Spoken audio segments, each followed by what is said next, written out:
तरीक़ो मौला अली अलैहिस्सलाम जो हिकिड़ो नंढिड़ो वाक़ियो आहे जेको तव्हांजे अॻियां मां पढ़ां थो पियो। यकीनन नहजुल बलागा में सभु शयूं मौजूदु आहिनि मौला अली अलैहिस्सलाम जूं।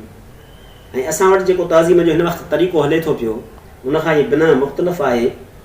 यकीनन जेकी दोस्त इन हवाले सां फ़िक्रमंद हूंदा आहिनि त अॼु का जेके माण्हू आहिनि उहे पंहिंजे मुर्शिदनि जे आॾो या पंहिंजे वॾनि जे आॾो जेको झुकनि था या उन्हनि जे आॾो इंतिहाई माना अजीब क़िस्म जी ताज़ीम कनि था, उन्हनि जे लाइ हिकिड़ी ॾाढी ज़बरदस्त नसीहत आहे हीउ वाक़ियो मौला अली अलैहिस्सलाम जो। अमीर अल मोमिनीन अली अलैहिस्सलाम सां शाम ॾांहुं रवानो थियण वक़्तु अंबार जा माण्हू अंबार जा ज़मींदार मिलण आया त उहे खेनि ॾिसी पंहिंजे सुवारनि तां लही डुड़ंदा आया। उहो ॾिसी पाण फरमायूं त तव्हां उहो छा कयो? उन्हनि चयो त उहो असांजो आम रवाजु आहे।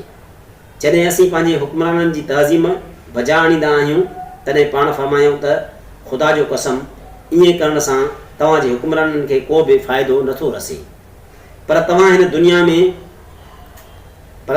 दुनिया में पाण खे तकलीफ़ ऐं ज़हमत में विझो था ऐं आख़िरत में उन ई अमल जे करे बदबख़्ती ख़रीद करियो था। उहा तकलीफ़ कहिड़ी न हानिकार आहे जो उन जो नतीजो आख़िरत जी सज़ा आहे ऐं उहा राहत केतिरी न फ़ाइदेमंद आहे जंहिंजो नतीजो दोज़ख खां निजात आहे।